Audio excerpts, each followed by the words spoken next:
Hi everyone, wings academy के YouTube channel पर एक बार फिर से मेरे सभी साथियों का हार्दिक स्वागत और अभिनंदन है। साथियों, करंट अफेयर की क्लास जो आगामी सभी प्रतियोगी परीक्षाओं के लिए अति महत्वपूर्ण होने वाली है।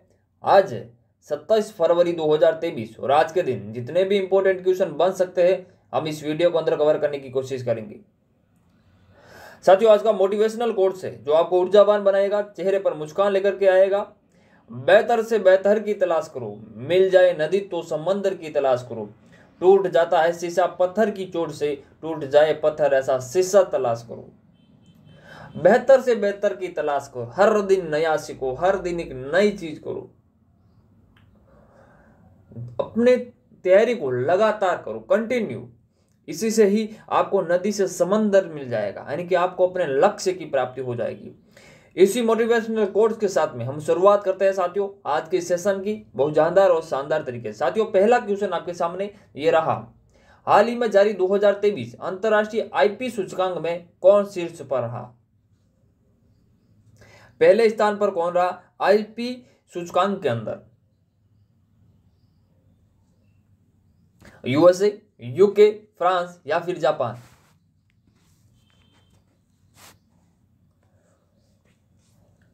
साथियों, इसका जो सही जवाब है वो है आपका यूएसए। यूएसए रहा इसके अंदर फर्स्ट नंबर पर। सेकंड नंबर पर रहा आपका इंग्लैंड और थर्ड नंबर पर रहा आपका फ्रांस। इसके अंदर आईपी इंडेक्स के अंदर जो भारत की जो रैंक है वो कौन सी है? तो भारत की रैंक है 42वीं, यानी कि 42वीं रैंक है। भारत इसके अंदर 42वीं रैंक के अंदर है आईपी इंडेक्स के अंदर। ये आईपी इंडेक्स कौन जारी करता है? कि ये यूएस चैम्बर्स ऑफ कॉमर्स के द्वारा प्रतिवर्ष जारी किया जाता है। किसके द्वारा? यूएस चैम्बर्स ऑफ कॉमर्स के द्वारा हर वर्ष ये जारी किया जाता है। 2023 इंटरनेशनल आईपी इंडेक्स का जो 11वां संस्करण था, ये कौन सा संस्करण था? ये 11वां संस्करण था इसका। अंतरराष्ट्रीय आईपी इंडेक्स में 50 संकेतकों में 55 वैश्विक अर्थव्यवस्थाओं में आईपी ढांचे को बेंचमार्क प्रदान करता है। इस संकेतों में आईपी संपत्तियों के व्यवसायीकरण के लिए जो भी चीजें इनकी पेटेंट हो चुकी है, जो कुछ चीजें कॉपीराइट नीतियां और अंतरराष्ट्रीय संधियों का जो अनुसमर्थन इसके अंदर शामिल है।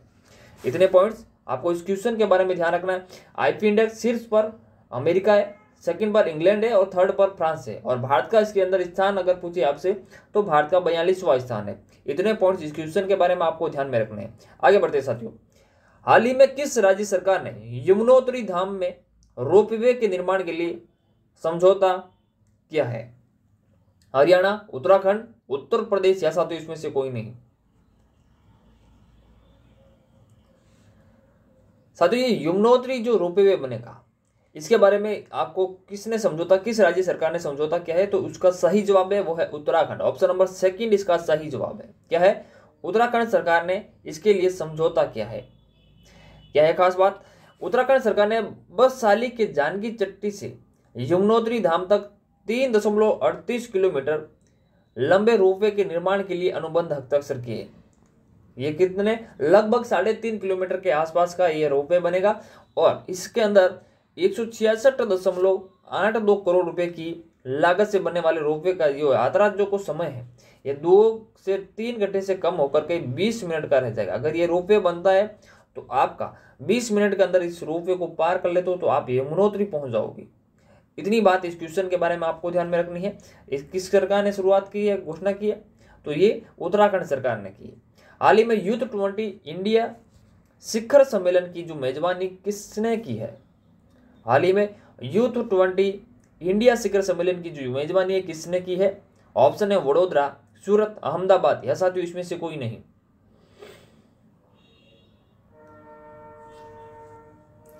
G20 की तर्ज पर ये जो यूथ 20 जो स्टार्ट हुआ है इसके जो शिखर सम्मेलन ये कहां पे हुआ? तो ये वडोदरा के अंदर हुआ। ऑप्शन नंबर फर्स्ट इसका सही जवाब है। अगला क्वेश्चन साथियों आपके सामने, हाल ही में भारत का पहला हाइब्रिड रॉकेट कहां लॉन्च किया गया है? हरियाणा, तमिलनाडु, राजस्थान या फिर आंध्र प्रदेश? भारत का ये पहला हाइब्रिड रॉकेट है और ये हाइब्रिड रॉकेट स्टूडेंट्स के द्वारा बनाया गया हाइब्रिड रॉकेट है। ये किस राज्य के अंदर ये लॉन्च किया गया है? तो ये किया गया है साथियों तमिलनाडु के अंदर। ऑप्शन नंबर सेकंड इसका सही जवाब है तमिलनाडु के अंदर। पहला हाइब्रिड रॉकेट लॉन्च किया गया है। क्या और खास बात है इसके अंदर, आइए। संगठन के उल्लेखित है परियोजना में लगभग 5000 विद्यार्थी शामिल थे। इस संगठन के अंदर कितने 5000 विद्यार्थी शामिल। चयनित छात्रों में से एक छात्र उपग्रह यानी कि विद्यार्थियों के द्वारा बनाए गए उपग्रह और 150 IPCO उपग्रह अनुसंधान प्रयोग क्यूब्स को डिजाइन और निर्माण किया है। इसके अंदर पेलोड शामिल थे। पुनः प्रयोग रॉकेट चयनित सिर्फ 100 छात्रों का इसके द्वारा बनाया गया, जबकि बाकी में उपग्रह बनाए गए थे। रॉकेट का उपयोग मौसम, वायुमंडलीय स्थितियों और विकिरण में अनुबंध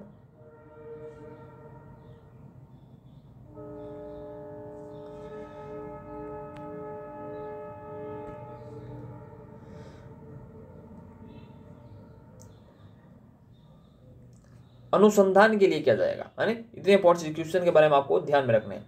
हाल ही में RTI से जारी डाटा के अनुसार कितने प्रतिशत मतदाताओं यानी कि आधार को वोटर ID से लिंक कर दिए गए, यानी कि आधार कार्ड को वोटर ID से लिंक करने वाले कितने परसेंटेज मतदाता बन चुके हैं?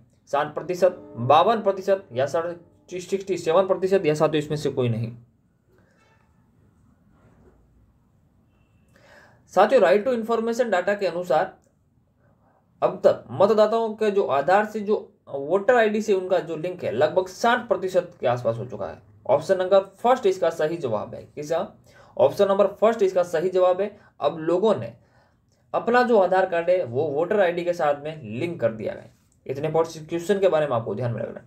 भारत निर्वाचन आयोग के अनुसार भारत के 94.5 करोड़ मतदाताओं में से 60% से अधिक ने अपने आधार नंबर को अपने मतदाता पहचान पत्र से जोड़ लिया है। इसके अंदर सिर्फ पर त्रिपुरा और मिजोरम, मणिपुर उधर वाले स्टेट है, क्योंकि वहां पर इलेक्शन अभी जो हाल ही में चलने की संभावना है, वहां पर इलेक्शन होने वाले हैं, इसलिए वहां पर कुछ ज्यादा ही ये तेजी से हो रहा है। आगे बढ़ते हैं साथियों। हाल ही में किस देश में पहली बार भारतीय पनडुब्बी INS सिंधु केसरी डॉक की ऑप्शन है साथियों यूक्रेन, सिंगापुर, इंडोनेशिया या साथियों इसमें से कोई नहीं। साथियों, ये जो भारतीय जो पनडुब्बी INS सिंध केसरी है ये किस देश के सहयोग के लिए गई है?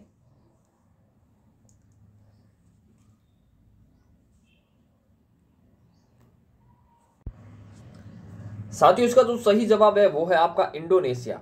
भारत का INS सिंध केसरी ये इंडोनेशिया के सहयोग के लिए गया है। कहां पर? आप ध्यान दीजिए, मैप के अंदर दिखाता हूं आपको। दक्षिणी चीन सागर में चीन और इंडोनेशिया के संघर्ष के बीच पहली बार भारतीय पनडुब्बी INS सिंध केसरी इंडोनेशिया पहुंची है। इंडोनेशिया दक्षिणी चीन सागर में चीन के साथ अन्य आसियान देशों की तरह समुद्री विवाद में फंसा हुआ है। यानी कि आप देख लीजिए, यहां पर है आपका ये चाइना है इस मैप के अंदर, और ये वाला जो क्षेत्र है ये है आपका दक्षिणी चीन सागर। चीन कहता है ये सारा का सारा जो दक्षिणी चीन सागर ये पूरा मेरा है, लेकिन यहाँ पर है आपका ये इंडोनेशिया। आपको ये वाला जो भाग है ये इंडोनेशिया वाला भाग है, ठीक है। अब इंडोनेशिया वाला ये वाला भाग है, यहाँ पर हमारी पनडुब्बी INS चली गई है सिंध केसरी। कौन सी गई है? सिंध केसरी। क्या पॉइंट्स है इसके अंदर आपको ध्यान में रखने? इंडोनेशिया, तो इंडोनेशिया की जो राजधानी है वो है जकार्ता, और जकार्ता किस द्वीप पर है? तो जावा द्वीप पर है। कौन से वाला?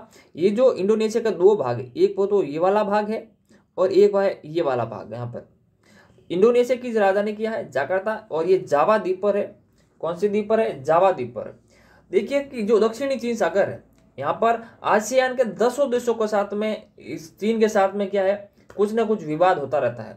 आसियान के अंदर कितने देश है? 10 देश है। इसके अंदर कौन कौन से आ जाते हैं? म्यांमार है, थाईलैंड है, लाहौस है, कंबोडिया है, वियतनाम है, मलेशिया है, सिंगापुर है, ब्रुनेई, इंडोनेशिया और फिलीपींस है। इतने पॉइंट्स इस क्वेश्चन के बारे में आपको ध्यान में रखने हैं। चलिए आगे बढ़ते साथियों। हाल ही में मुंबई चर्च गेट स्टेशन का नाम बदलकर क्या किया जाएगा? Dharashiv station, Sambhaji station, CD Deshmukh station या साथियों इसमें से कोई नहीं। जो मुंबई का चर्च गेट स्टेशन है, कौन सा वाला? ये जो चर्च गेट स्टेशन है इसका जो नाम बदलकर क्या किया जाएगा? तो इसका सही जवाब है वो है CD देशमुख स्टेशन। क्या नाम बदल के करेंगे? CD देशमुख स्टेशन कर दिया जाएगा। ऑप्शन नंबर थर्ड इसका सही जवाब है। आगे बढ़ते साथियों, हाल ही में किसने एंटरप्रेन्योर ऑफ द ईयर 2022 का खिताब जीता है? राम दशरथ मिश्रा ने, सज्जन जिंदल ने, गिरीश चंद्र मुर्मू ने, या साथियों इसमें से कोई नहीं? साथियों, एंटरप्रेन्योर ऑफ द ईयर 2022 का जो खिताब है वो किसके द्वारा जीता गया है? सज्जन सिंह जिंदल के द्वारा। ऑप्शन नंबर सेकंड इसका सही जवाब है, सज्जन सिंह जिंदल। और ये है सज्जन सिंह जिंदल, इन्होंने एंटरप्रेन्योर ऑफ द ईयर 2022 का खिताब जीता है। अगला क्वेश्चन है साथियों आपके सामने, हाल ही में लिकोटिस मुलेठी की खेती का आयोजन करने वाला पहला राज्य कौन बना है? ये लिकोटिस मिलेठी हम इंपोर्ट करते हैं बाहर के देशों से, अफगानिस्तान से, चाइना से। और ये क्या है? ये प्राकृतिक शर्करा है, यानी कि प्राकृतिक शुगर है, वो है इसके अंदर होता है। और अब कौन सा राज्य है जो इसकी खेती करने जा रहा है? एक मेजर स्तर पर कर रहा है, असम, केरल, त्रिपुरा या फिर हिमाचल प्रदेश। लिकोटिस की जो खेती है, यानी कि मुलेठी की जो खेती है, वो करेगा आपका Himachal Pradesh. Option number fourth इसका डी इसका सही जवाब है। अब ये इसकी जो खेती करेगा और ये क्या काम आता है?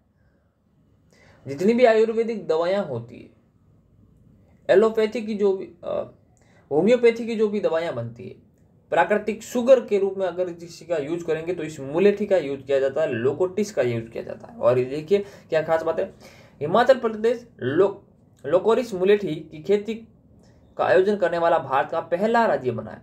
पहली बार मुलेठी ग्लाइसिजा गलबरा को रोपण सामग्री किसानों को व्यावसायिक रूप से खेती करने के लिए वितरित की गई है।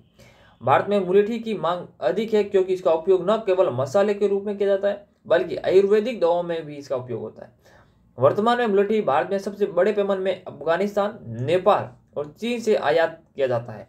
मुलेठी का उपयोग हर्बल दवाओं में प्राकृतिक स्वीटनर यानी कि प्राकृतिक शुगर के रूप में इसका उपयोग होता है। रूप में कैंडी और तंबाकू के फ्लेवेटिंग के रूप में भी किया जाता है, यानी कि फ्लेवर के रूप में भी इसका उपयोग किया जाता है, चाहे वो तंबाकू हो या फिर किसी हर्बल दवाओं है उसके अंदर भी इसका यूज किया जाता है। अगला क्वेश्चन है, हाल ही में कहां पर 3 दिवसीय एलोरा अजंता अंतरराष्ट्रीय महोत्सव शुरू हुआ है? पुणे, मुंबई, औरंगाबाद या साथियों इसमें से कोई नहीं?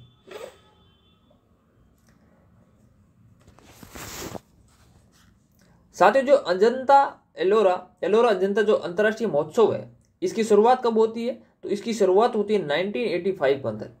1985 के अंदर ये पहली बार मनाया जाता है। कब मनाया जाता है? 1985 के पहली बार मनाया जाता है, लेकिन पिछले 7 सालों से इसका आयोजन नहीं हुआ था। लास्ट इसका जो आयोजन है वह 2016 के अंदर हुआ था। अब ये 7 साल बाद, अब की बार ये 7 साल बाद वापस से इसकी शुरुआत की गई है। 7 साल बाद फिर से इसकी क्या की गई है? शुरुआत की गई है। क्यों की गई है? यानी कि इस अजंता एलोरा और अजंता के अंदर पर्यटन को बढ़ावा देने के लिए, लोगों के रोजगार की वृद्धि करने के लिए इसका आयोजन वापस से शुरू करने की घोषणा की गई है। पिछली बार कब हुआ था? ये 2016 के अंदर। 7 साल बाद में फिर से आयोजन हुआ है। और ये पहली बार कब अंतरराष्ट्रीय महोत्सव मनाया गया? 1985 के अंदर। कब? 1985 के अंदर। और इसका जो सही जवाब है वो है औरंगाबाद, महाराष्ट्र के अंदर अजंता और एलोरा की गुफाएं, वहां पर उनके पर्यटन को बढ़ावा देने के लिए इसकी शुरुआत की गई है। 7 साल बाद ये इससे पहले कब हुआ था? 2016 के अंदर इसका महोत्सव का आयोजन हुआ था, लेकिन इसकी जो शुरुआत है 1985 के अंदर इसकी शुरुआत होती है।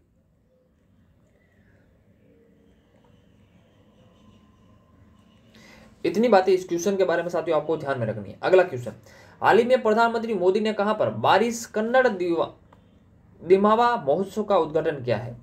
बारिश कन्नड़ दिमावा यानी कि कन्नड़ की संस्कृति को बढ़ावा देने के लिए ये मोदी जी ने कहां पर इसका उद्घाटन किया है? बेंगलुरु, मुंबई, नई दिल्ली या साथियों इसमें से कोई नहीं?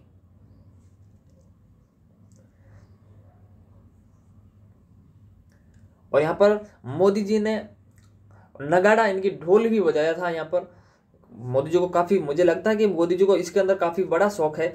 चलिए, बेंगलुरु, मुंबई और नई दिल्ली। तो इसमें से सही जवाब होगा वो है नई दिल्ली के अंदर इसका आयोजन हुआ था। यहाँ पर प्रधानमंत्री मोदी ने 22 कन्नड़ दिमावा महोत्सव का क्या किया है, उद्घाटन किया है। कर्नाटक की संस्कृति को बढ़ावा देने के लिए, लोगों तक पहुंचाने के लिए इसका आयोजन किया गया है। आइए, thank you for watching my video. अगर ये क्लास आपको अच्छी लगती है, हेल्पफुल लगती है, तो अपने साथियों के साथ में शेयर करना ना भूलें। अगर आप हमारे चैनल पर नए हैं तो चैनल को सब्सक्राइब करना ना भूलें। मिलते हैं अगली क्लास के अंदर, तब तक हंसते रहिए, मुस्कुराते रहिए और अपनी तैयारी को बहुत बेहतर करते रहिए। धन्यवाद।